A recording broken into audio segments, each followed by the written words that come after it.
पेट है, और चूंकि ये इसका रिलेशन काफ़ी क्लोज है, तो अगर आपका पेट अपसेट है, most common irritable bowel syndrome IBS, जी, तो इन लोगों में ज़्यादातर ये पाया गया है कि उनको पेशाब संबंधित प्रॉब्लम्स, प्रोस्टेटाइटिस रिलेटेड सिम्टम्स भी ज़्यादा पाए गए हैं। जी। ये जो ओवर एक्टिव ब्लैडर की समस्या जो है वो क्या है? ओवर एक्टिव ब्लैडर अबाउट 30 से 40% BPH से क्षतिग्रस्त लोगों में पाया जाता है, जिसमें चूंकि ये ग्लैंड ब्लैडर जो हमारा पेशाब के मसाना है उसके मुंह पे बैठा है जी, और वो रुकावट कर रहा है, तो ब्लैडर को ज़्यादा काम करना पड़ता है। जी, ब्लैडर ज़्यादा काम करेगा, रुकावट के अगेंस्ट काम करेगा, तो उसकी जो अंदरूनी बनावट है, जो रेशियो ऑफ मसल और फाइबर्स है, वो चेंज होने के कारण उसकी इलास्टिसिटी, अल्टीमेटली पेशाब की थैली, जब पेशाब भरता है तो पेशाब इकट्ठा होता है तो फूलता है वो ब्लैडर, जी, और जब इच्छा होती है तो वो सुकड़ के पेशाब निकालता है। तो ये जो कंप्लायंस है, इलास्टिसिटी है, ये खराब होने के कारण ब्लैडर इरिटेबल हो जाता है, जी, ओवर एक्टिव हो जाता है, और इसके फिर सिम्टम्स, इरिटेटिव सिम्टम्स, बार बार पेशाब आते हैं। मरीज कहते हैं कि मुझे 15-15 मिनट में पेशाब जाना पड़ता है, रात को बार बार उठ के जाते हैं, नींद खराब होती है उनकी। तो उस एंगल पे हमें फिर इसका इलाज अलग ढंग से करना पड़ता है। जी। ये ओवर एक्टिव ब्लैडर इसी को बोलते हैं। डॉक्टर गुलिया, क्या कभी आप 15 सालों से इलाज करते आए हैं BPH के या प्रोस्टेट से जुड़ी संबंधित बीमारियों का, तो क्या कभी ऐसे केसेस आए हैं जो काफी आपके लिए चैलेंजिंग रहा हो? यस, चैलेंजिंग है।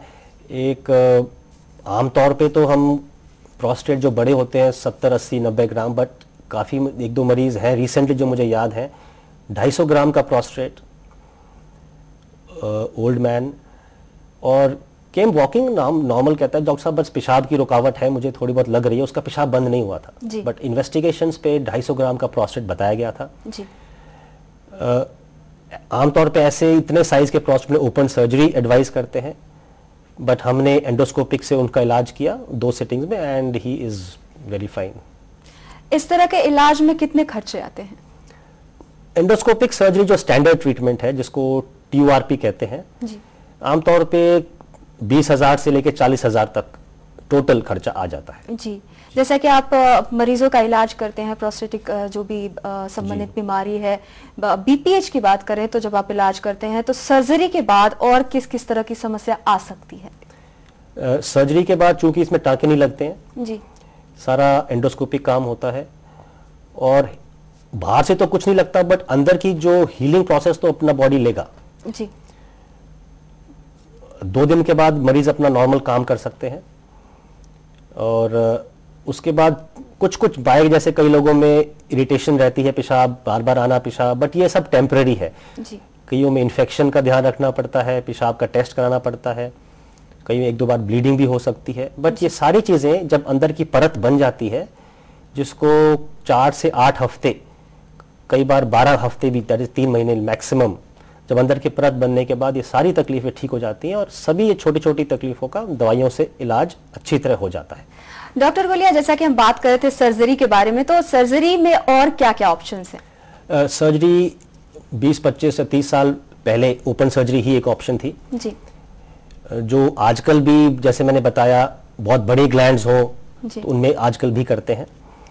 दूसरा ऑप्शन है एंडोस्कोपिक सर्जरी, जिसको स्टैंडर्ड TURP कहते हैं, जी, और तीसरा है लेजर सर्जरी फॉर प्रोस्टेट। जी, गोल्ड स्टैंडर्ड जो सर्जरी है वो TURP है, और लेजर अभी रिसेंटली आया है, जी, और इसके काफ़ी सारे स्टडीज़ और रिसर्च अभी भी चल रहे हैं। जी, मैं तो कहूँगा एक अच्छा TURP is much better than a newer technique. जी, इसका लर्निंग कर्व बहुत ज़्यादा है, और ये भी पाया गया है कि लेज़र सर्जरी के बाद कुछ जो सिम्टम्स मैंने बताए थे, इरिटेटिव सिम्टम्स, वो थोड़े ज़्यादा देर तक चलते हैं, जी, और मरीज की रिकवरी में थोड़ा ज़्यादा टाइम लगता है। जी, कॉस्टली बहुत ज़्यादा है कंपैरिजन। अगर हमारा प्रोस्टेट का कॉस्ट 20 से 40 पड़ता है, तो ये 1 लाख से कम नहीं है।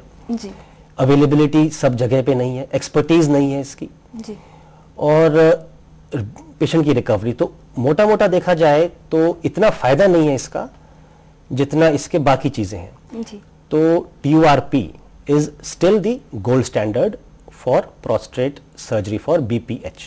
जी।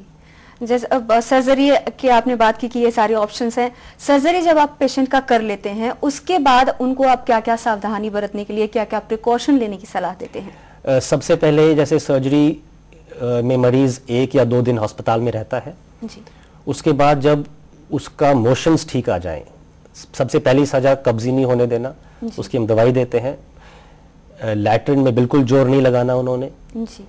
जोर लगाते हैं कई बार ब्लीडिंग होने का डर रहता है। जी। एक बार उनका पेट साफ हो जाए, लैट्रिन सॉफ्ट आनी शुरू हो जाए, फिर उनका पाइप निकल जाती है जी। किसी में 2 दिन में, किसी में 3 दिन में, किसी में मैक्सिमम 4 दिन में। उसके बाद सबसे ज़रूरी सलाह यह है कि उनको वही अगेन जोर नहीं लगाना लैट्रिन करते समय, और लंबे टाइम तक लगातार जैसे हार्ड सरफेस पे नहीं बैठना है, जैसे लॉन्ग ड्राइविंग हार्ड सीट के ऊपर नहीं बैठना है। ड्रिंकिंग नहीं करनी है, क्योंकि ड्रिंकिंग से ब्लड वेसल्स डायलेट होते हैं, ब्लड सप्लाई डायलेट होती है वहाँ उस एरिया की। गर्म पानी में नहीं बैठना है जी। और कोई भी कब्जी वाला खाना नहीं खाना है। आमतौर पे अपना नॉर्मल काम कर सकते हैं, वजन वाला जैसे एक्सर्ट नहीं करना, ज़्यादा वजन वाला सामान नहीं उठाना है। And till about 4 to 6 weeks अपना रिलेशन सेक्सुअल एक्टिविटी से भी रिफ्रेन करना है जी। पीरियोडिकली 2 हफ्ते या 3 हफ्ते के बाद एक पेशाब की जांच जरूर करानी है जी। इन्फेक्शन सबसे बड़ा खतरा रहता है, वो जांच के हिसाब से फिर दवाइयां इनकी चलती हैं।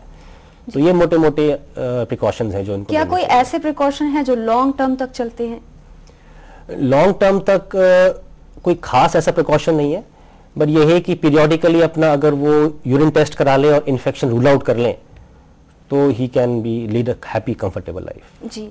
क्या इस सर्जरी के बाद उनकी सेक्सुअल लाइफ नॉर्मल हो जाती है? ये बहुत अच्छा क्वेश्चन है, और इनफैक्ट मैं बाहर विदेशों में जब मेरा जो एक्सपीरियंस रहा है जी। इंडिया में तो लोग इतने फॉरवर्ड पूछते नहीं है, बट हमारा फर्ज बनता है जी। कि उनको ये समझाएं कि आफ्टर दिस सर्जरी उनके जो सेक्सुअल लाइफ में एक बदलाव उनको जरूर महसूस होएगा जी। ऑलमोस्ट ऑल पेशेंट्स, जिसमें उनका जो वीरी है सीमन वो बाहर नहीं निकलता। इसको मेडिकल टर्म्स में कहते हैं रेट्रोग्रेड इजैकुलेशन। जी। इसका हेल्थ पे कोई असर नहीं पड़ता, इनकी नॉर्मल एरेक्शन रहती है, बट इजैकुलेशन नहीं होता। जी। तो अगर हमने मरीज को पहले काउंसिल नहीं किया इस बात पे, तो मैंने देखा है कई मरीज कहीं और ऑपरेट होकर हमारे पास आते हैं और उनको डिप्रेशन हो जाता है कि ये क्या हो गया मेरे साथ। विदेशों में जैसे मैंने बताया पेशेंट्स खुद फोर्थकमिंग पूछते हैं, बट यहाँ पे हमारा फर्ज बनता है कि हर एक मरीज को हम ये बताएं कि ये आपके साथ होगा, आपकी सेहत पे कोई असर नहीं होगा, ये नॉर्मल है, एंड अदरवाइज इसको छोड़ के आप बाकी अपना नॉर्मल सेक्सुअल लाइफ एंजॉय कर सकते हैं। जी। क्या इस बीमारी के बाद जब सर्जरी होती है तो क्या कोई कमजोरी से संबंधित समस्या होती है पेशेंट को? नहीं, ऐसा कोई स्पेसिफिकली नहीं है कि भी इस सर्जरी के बाद मरीज कमजोर हो जाता है। जैसे मैंने बताया नॉर्मल रिकवरी टाइम अगर इनके 4 हफ्ते में कोई ठीक हो जाते हैं बिल्कुल, कोई 8 हफ्ते में ठीक हो जाते हैं, and then they lead absolutely normal life. इसमें यही है कि भाई सर्जरी इन्होंने कहाँ से कराई, because this is a skill, this is a craft. अच्छी सर्जरी अगर की गई है तो 10, 15, 20 साल तक उसको कोई दिक्कत नहीं आती। जी।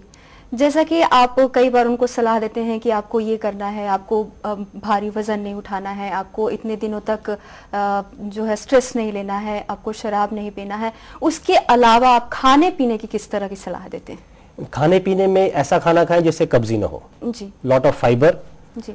तली हुई चीजें ना खाएं, अपना पेट साफ रखें, हैवी डाइट ना लें, जिस चीज से कब्जी होती है वो खाना अवॉइड करना उनको। डॉक्टर गुलिया, ऐसा भी सुनने को आया है कि सर्जरी के बाद आप पेशेंट को देर रात को खाली पेट सोने की सलाह देते हैं, इसकी क्या वजह है? वो इनफैक्ट कोई भी सर्जरी के बाद हम कहते हैं कि भी 4, 5, 6 घंटे उनको खाना नहीं चाहिए, बिकॉज एनेस्थीसिया के बाद कुछ ऐसे असर होता है बॉडी में जो अगर खाने के बाद उल्टी हो जाती है तो वो फिर फेफड़ों में जाने का डर रहता है, एस्पिरेशन जिसको बोलते हैं। ऐसा स्पेसिफिक नहीं है इस सर्जरी के बाद, वो किसी भी सर्जरी डिपेंड करता है कौन सा एनेस्थीसिया इस्तेमाल किया गया है। जी। इस सर्जरी में हम लोग रीजनल एनेस्थीसिया कहते हैं, जिसमें धुनी के नीचे वाला हिस्सा सुन्न हो जाता है। तो इसमें 4 घंटे के बाद हम मरीज को बोलते हैं पानी पीजिए।